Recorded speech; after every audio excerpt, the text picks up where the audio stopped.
omwezi ogwokuna mwaka 2026 ng'ekitongole ky'ebyobulamu tuli wano okusobola okubategeeza nti tugenda kugaba obutimba bw'ensiri. Tuzze tugaba obutimba bw'ensiri oluvannyuma lwa myaka 3 era okugaba obutimba bw'ensiri kwesigamiziddwa mu kaweefube waffe gwe tukola era gwe tuliko okusobola okulaba nti tugobera ddala omusujja gw'ensiri mu Uganda. Twakoze ebbago eritulambika engeri gye tusobola era gye tugenda okugobamu omusujja gw'ensiri omwaka gwa 2023 ogunaatuukira. Mukimanyi bulungi nti omusujja gw'ensiri gukyali gw'amaanyi wano mu ggwanga era gukyatta abantu baffe bangi era abantu bangi bakyafuna omusujja gw'ensiri. Omusujja gw'ensiri guno nga bwe mumanyi tusobola okugwewala ate omuntu wabanga abadde afunye omusujja asobola okujjanjabibwa n'awona omusujja ne gutamuyisa bubi. Tukyalina obunafu wano mu ggwanga kubanga abantu baffe bangi abamu tebamanyi bulungi kwewala musujja guno, abamu bakyagunyooma ate nga gukyattira ddala abantu baffe bangi. Ekitongole ky'ebyobulamu mu nsi yonna kyavaayo n'okulambika ku bikwatagana ku musujja gw'ensiri mu mwaka gwa 2024 era kyalaga nti Uganda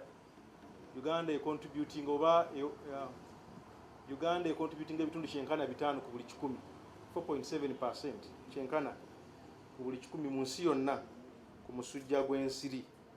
Era mu nsi yonna Uganda ekwata kifo kya kusatu mu nsi ezirina omusujja ogulina abantu abalina omusujja gw'ensiri.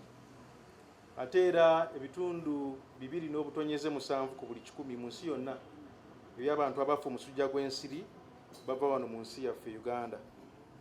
Mu mwaka gwa 2025 twafuna abantu obukadde 11,78,257 abafuna omusujja gw'ensiri.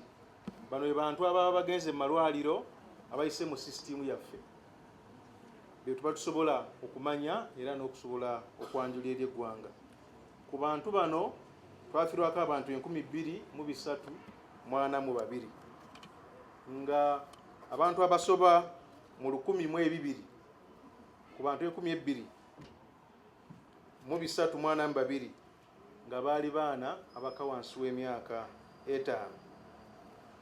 Okunoonyeza kuno era kwe twakola mu mwaka gwa 2024 kulaga nti wabaddewo okwongera ku muwendo gw'abantu abalina omusujja gw'ensiri okuva ku bitundu 9 n'obutonyeze 2 mu mwaka gwa 2018-2019 ne gulinnya ne gudda ku bitundu 12 n'obutundutundu 5. Ogenda kuno mu maaso oba okulinnya kw'omuwendo kuno kuvudde ku kunafuwa kw'abantu baffe mu byalo gye tubeera obutafaayo nnyo kwewala kufuna musujja gwa nsiri oba obutafaayo nnyo kwewala okulumibwa ensiri kubanga tukimanyi bulungi nti omusujja gw'ensiri guleetebwa ensiri eziba zitulumye, ensiri zino nga zirina akawuka akavaako okufuna omusujja. Era tukimanyi bulungi nti Uganda location yaffe y'ensi nga Uganda weeri. Tulina ebibira bingi, tulina amazzi mangi, tulina n'ebintu ebirala bingi ebituleeta okubeera vulnerable oba okubanga abantu baffe kyangu okufuna omusujja gw'ensiri singa babeera tebagulwanyisizza.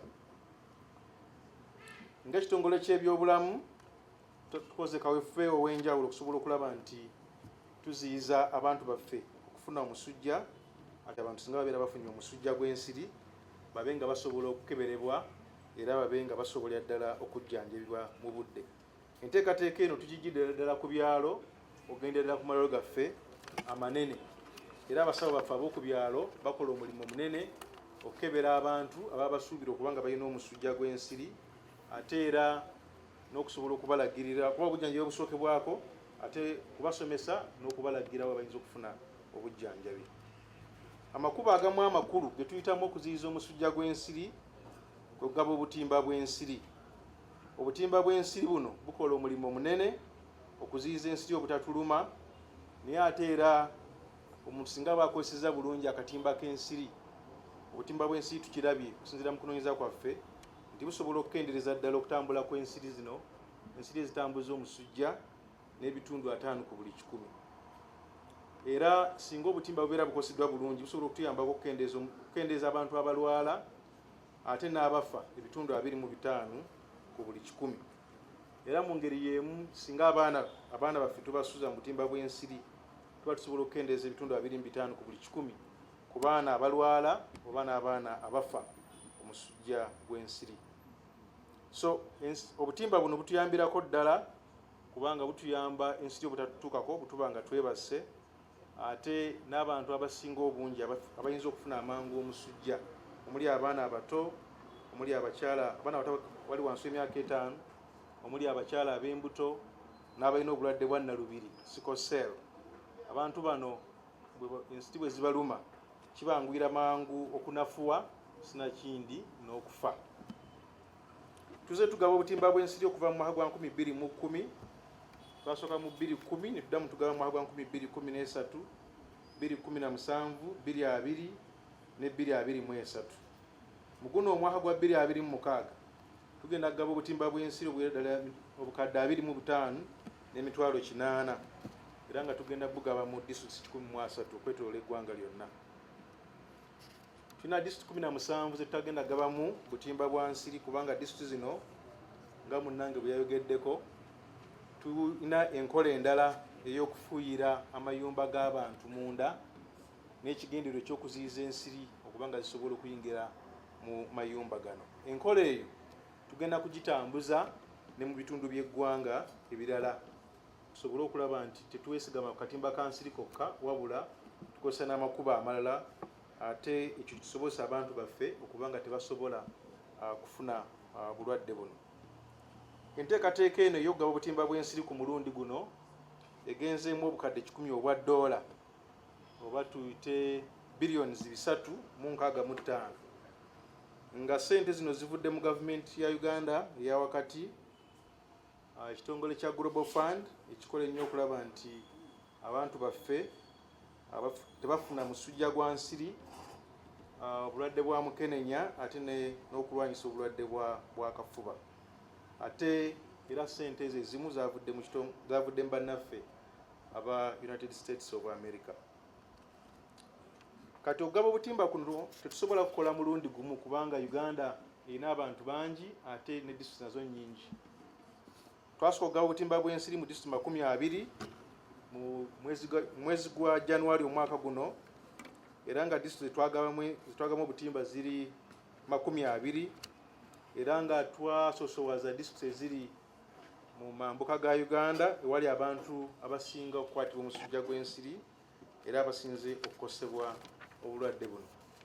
Weevu ey'okubiri yeeno gye twogerawo kati omwezi guno ogwokuna nga tugenda kugaba obutimba obuwera ddala obukadde 4 n'emitwalo 8 era nga tugenda kutambula mu district 32 okwetoloola eggwanga. Tujja kubeerayo ne weevu ey'okusatu nga weevu eno tujja gikola mu mwezi ogwokutaano nga tujja kuteeka essira mu district eziri mu West Nile, mu bitundu bya Nkole ne mu bitundu bya Bunyolo.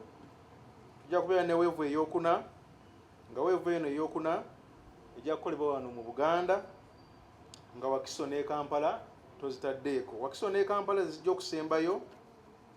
Weevu eno ey'okuna ejja kubeerawo mu mwezi ogw'omusanvu ate weevu ey'okutaano ejja kubeera mu Kampala ne Wakiso mwokka. Kampala ne Wakiso tuzisembyayo ku mulundi guno olw'okuba omusujja gw'ensiri gubadde teguli nnyo waggulu mu bitundu bya Kampala ne Wakiso. Ate era twagala okuteeka ennyo essira okwongera okumanya engeri gye tusobola okutambulamu obulungi n'okufeffetta abantu bonna abali mu bitundu bino eby'ekibuga, tusobole okulaba nti abantu abatalina mwasirizi abali mu kibuga tebalekebwa bbali. Ate era nga mukimanyi Kampala ne Wakiso erimu abantu bangi. Ogatta district zino zombi kyenkana obukadde buli mu 5. So twagala okuteeka amaanyi ku district ezo ebbiri mu ngeri ey'enjawulo butafaanaganako n'ebitundu biri ebirala byenjogeddeko waggulu. So enteekateeka eno ey'okugaba obutimba bw'ensiri